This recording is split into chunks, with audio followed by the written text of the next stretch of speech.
25 जून 1975, जब राष्ट्र के सबसे बड़े सेवक ने सत्ता के लोभ में राष्ट्र को ही अंधकार में धकेल दिया, लोकतांत्रिक व्यवस्था को नुकसान पहुंचाने का प्रयास किया गया, जनता के अधिकार और प्रेस की स्वतंत्रता छीन ली गई, वरिष्ठ पत्रकारों को जेल में ठूंस दिया गया, जो पत्र प्रकाशित हो रहे थे उनमें सरकार की अनुमति प्राप्त समाचार ही छापे जा रहे थे। स्पष्ट है कि समाचारों में सत्यता का अभाव हो चला था।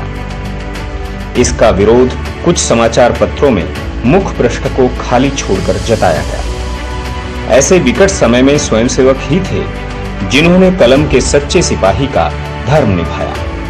उसी दिन के जनसत्ता इंडियन एक्सप्रेस ने अपना जो संपादकीय कॉलम है वो खाली छोड़ा। कई अखबारों ने अपने संपादकीय कॉलम की जगह काली शाही रख दी, वो काला करके उसको छोड़ दिया, तो सभी के हाथ बंध गए। अधिनायकवादी सरकार ने राष्ट्रीय स्वयंसेवक संघ यानी आरएसएस पर भी प्रतिबंध लगा दिया। इसके बाद भी आरएसएस के कार्यकर्ता अपने पथ से डिगे नहीं और समाज के सामने सत्य लाने का निरंतर प्रयास करते रहे।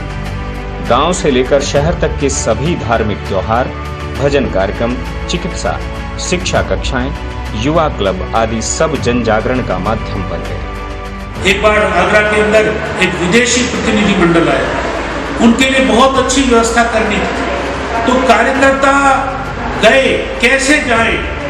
तो जब अधिवेशन चालू हुआ उस समय तो संभव नहीं था, तो भारत सरकार की सेवा ऐसा एक लिफाफा आने वाले सभी विदेशी प्रतिनिधि को उनकी कुर्सी पर रखा गया। तो ये भी व्यवस्था बहुत पहले से कम होटल कर्मचारियों से मिलकर ये व्यवस्था की गई। जन जन के साथ जीवंत संवाद बनाए रखने के लिए भूमिगत रूप से साहित्य वितरित किया जाने लगा।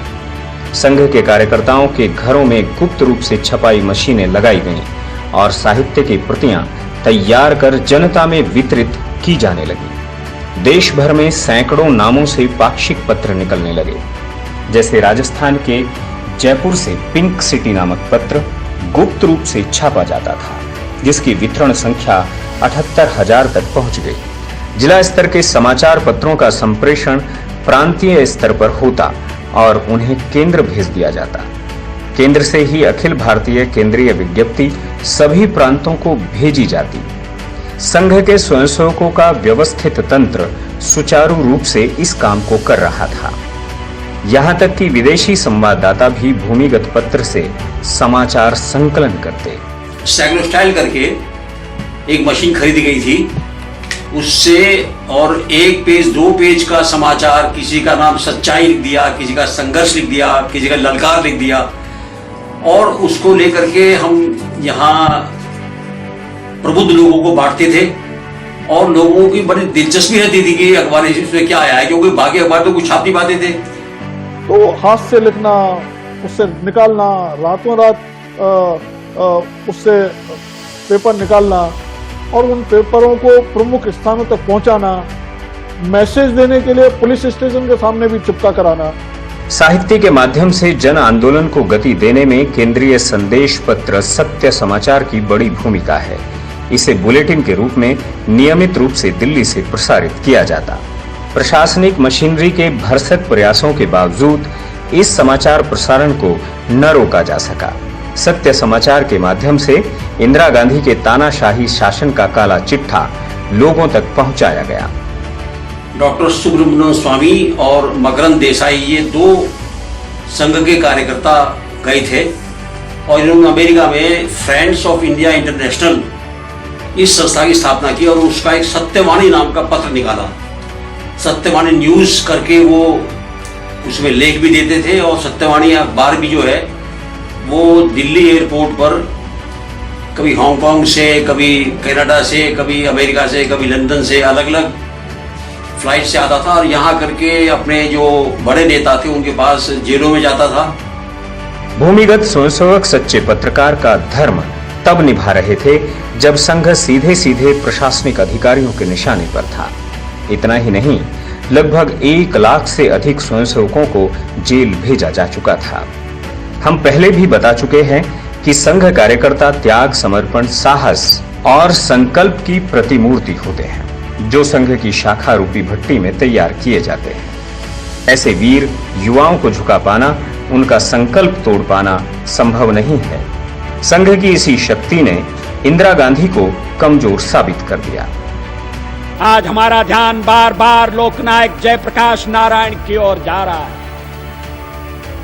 हम सोचते थे, हम चाहते थे वो प्रातः काल हमें आशीर्वाद देने के लिए हमारे बीच में हो, लेकिन ऐसा संभव नहीं हो सका। उनका संदेश सवेरे पढ़कर सुनाया गया। वो हजारों मील दूर हमसे बैठे हैं, लेकिन वो जहां कहीं हैं, आज वो प्रसन्न होंगे और हमें भी गर्व और गौरव का अनुभव हो रहा है कि हमने उनकी कल्पना की पार्टी को आज विधिवत स्थापित कर दिया है। महंगाई और भ्रष्टाचार के विरोध से आरंभ हुआ इंदिरा गांधी के विरुद्ध आंदोलन अब लोगों के मन में इंदिरा के प्रति नफरत भरने लगा। जेपी आंदोलन के अतिरिक्त इसकी एक झलक तब भी देखने को मिली जब आपातकाल के बाद जेल से निकलने के बाद अटल बिहारी वाजपेयी दिल्ली के रामलीला मैदान में बने मंच पर पहुंचे और स्वरचित 3 पंक्तियों के माध्यम से अपनी बात जनता के सामने रखी। इन 3 पंक्तियों में बेड़ियों में जकड़ी तत्कालीन भारत मां की पूरी पीड़ा थी। वे पंक्तियां थी, बड़ी मुद्दत के बाद मिले हैं दीवाने, कहने सुनने को बहुत से हैं अफसाने, खुली हवा में जरा सांस तो ले लें, कब तक रहेगी आजादी कौन जाने। लोकतंत्र पर काला अध्याय थोपने का परिणाम यह हुआ कि इंदिरा गांधी और संजय गांधी दोनों ही चुनाव हार गए और जनता ने 21 महीने बाद 21 मार्च 1977 को खुली हवा में राहत की सांस ली। यह हमारे सत्याग्रहियों का तप ही था जिससे भारत के लोकतांत्रिक मूल्यों ने एक अधिनायकवादी मानसिकता पर सफलतापूर्वक विजय प्राप्त की।